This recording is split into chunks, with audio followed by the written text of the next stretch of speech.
Mga hired ito from Manila. Pumunta lang sa Dumaguete para magtrabaho, magdamo. Yan. Itong isa, galing sa abroad. May bakasyon para lang magdamo.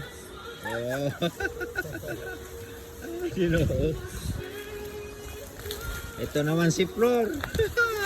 Deliver siya. Iyang day off sa hospital, magdamo. Ay, naku po. Ito naman si Lorele. Nagsawa na sa quiet, umuwi para magdamo. Manlimpyo. Uhawan kayo, tanawa raw.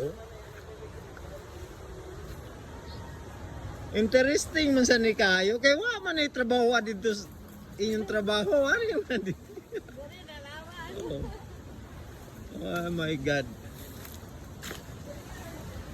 Sawa na yung mga niyoga na ito nga naging damuhan man. Mga mangga. Maraming may-ari kasi wala na nagbantay. Maraming kumukuha. Sige lang, kay Gracia. Praise Lord, praise to the Lord. Amen. Mga niyog, Kaya wala pa lang ni isa kakaroon kay hangin man. Dili sila mo sa kaglubi.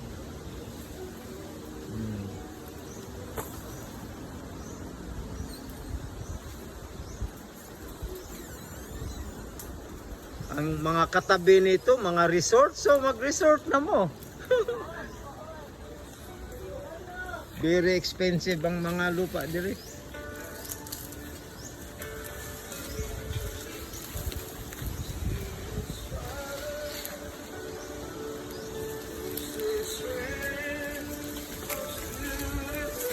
Kami kayo imong giingon no. Para magbunot. Oo nga eh. Ang daming trabaho dito. Dumo. Naghintay lang pala sa inyo pag-uwi. Malaking mga nagawa niyong paglilinis, Ang daming damo.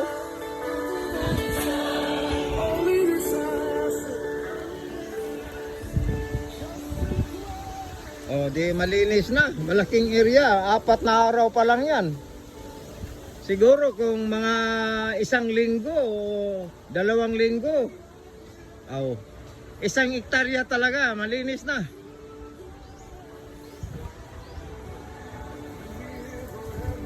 Kita mo, maraming niyog na natumba dahil sa bagyo. Mga puno ng niyog.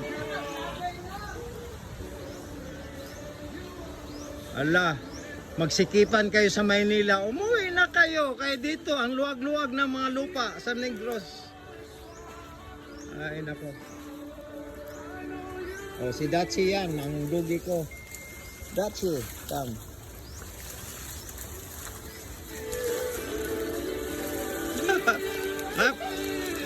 Jay, no, smile. All right. Naku.